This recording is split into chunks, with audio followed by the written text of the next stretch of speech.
দিল্লির ইতিহাসে নতুন অধ্যায়ে জুড়তে যাচ্ছেন বিজেপির রেখা গুপ্ত। মুখ্যমন্ত্রী হওয়ার লড়াইয়ে টেক্কা দিলেন বাঘা বাঘা সব রাজনীতিকদের সাথে। বৃহস্পতিবার ঐতিহাসিক রামলীলা ময়দানে হবে অভিষেকের জাঁকজমকপূর্ণ অনুষ্ঠান। উপস্থিত থাকবেন প্রধানমন্ত্রী নরেন্দ্র মোদী আর মন্ত্রিসভার অন্যান্য সদস্যরাও। সেই শুভক্ষণেই শপথ গ্রহণ করবেন তিনি।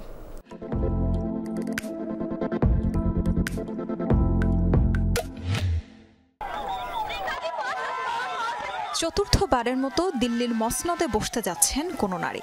ভারতের হার্ট অব পলিটিক্স দিল্লির মুখ্যমন্ত্রী হিসাবে রেখা গুপ্তর নাম ঘোষণা করেছে কেন্দ্রের ক্ষমতাসীন বিজেপি। মুখ্যমন্ত্রী কে হবেন ফল ঘোষণার পরই হচ্ছিল চর্চা। বুধবার দিল্লির দফতরে বসেন নবনির্বাচিত বিজেপি বিধায়করা। বহু হিসাব নিকাশের পর শালিমার বাগ কেন্দ্র থেকে নির্বাচিত রেখা গুপ্তের গলায় যায় জয়মাল্য।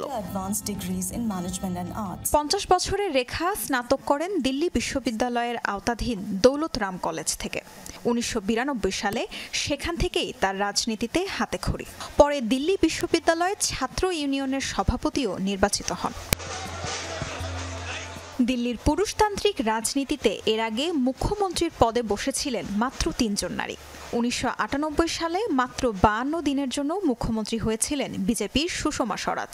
তিনি ক্ষমতাসীন বিজেপির শেষ মুখ্যমন্ত্রী ছিলেন। সুষমা স্বরাজের পর 2013 সাল পর্যন্ত গদি সামলেছিলেন কংগ্রেসের শীলা দীক্ষিত। 2024 সালের সেপ্টেম্বর থেকে চলতি বছরের ফেব্রুয়ারি পর্যন্ত দায়িত্ব পালন করেছেন আম আদমি পার্টির আতিশি মার্লেনা। এই বিজয়ে উচ্ছ্বসিত রেখা গুপ্ত কৃতজ্ঞতা জানিয়েছেন প্রধানমন্ত্রী নরেন্দ্র মোদীর প্রতি। अपनी पार्टी के शीर्ष नेतृत्व को और दिल्ली की जनता को প্রথমেই ধন্যবাদ জানাতে চাই প্রধানমন্ত্রী নরেন্দ্র মোদীকে। আমি কৃতজ্ঞ আমার দলের সকল সদস্য এবং দিল্লির জনগণের প্রতি যারা আমার উপর আস্থা রেখেছেন। দীর্ঘ 27 বছর পর দিল্লির ক্ষমতা বিজেপির কাছে এসেছে, এর মর্যাদা আমি দিব। দিল্লির মুখ্যমন্ত্রী হিসাবে রেখা গুপ্তকে মনোনীত করায় রাজনৈতিক মহলে ছড়িয়েছে চমক।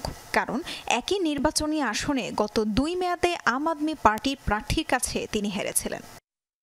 তাজরিয়ান সোবহান, যমুনা নিউজ।